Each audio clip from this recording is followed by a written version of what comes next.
एक छोटे से गांव में एक परिवार रहता था जिसमें रामू, उसकी पत्नी सीता और उनका प्यारा बेटा मोहन था। मोहन बहुत ही चंचल और प्यारा बच्चा था। गांव के सभी लोग उसे बहुत प्यार करते थे।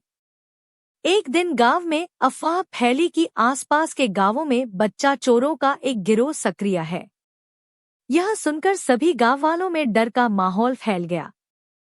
रामू और सीता भी अपने बेटे मोहन की सुरक्षा को लेकर चिंतित हो गए। उन्होंने मोहन को बिना उनकी अनुमति के घर से बाहर न जाने की सख्त हिदायत दी। एक दिन सीता घर का काम कर रही थी और मोहन आंगन में खेल रहा था। अचानक सीता ने देखा कि एक अजनबी व्यक्ति मोहन के पास खड़ा है और उससे बातें कर रहा है। सीता तुरंत बाहर आई और अजनबी को सवाल किया। अजनबी ने बताया कि वह राहगीर है और रास्ता पूछ रहा है। सीता को कुछ शक हुआ, लेकिन उसने उसे रास्ता बता दिया और उसे जाने को कहा। अजनबी ने वहां से जाने का नाटक किया, लेकिन कुछ दूरी पर जाकर छिप गया। थोड़ी देर बाद जब सीता काम में व्यस्त हो गई, तो अजनबी ने मौके का फायदा उठाया और मोहन को उठाकर भागने लगा। सीता ने जब यह देखा तो वह जोर-जोर से चिल्लाने लगी।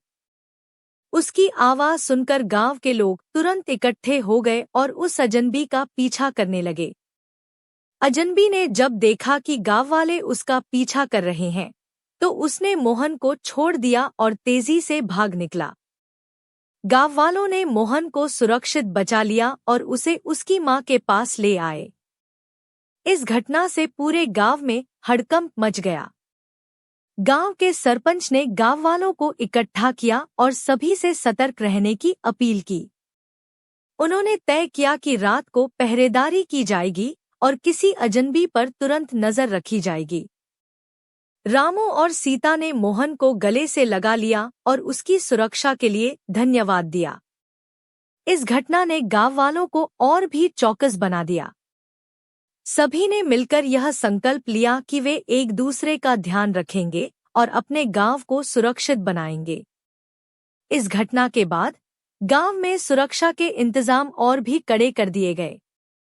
गांव में भाईचारा और सहयोग की भावना और भी बढ़ गई और सभी ने मिलकर गांव को सुरक्षित और खुशहाल बनाए रखने का प्रयास किया।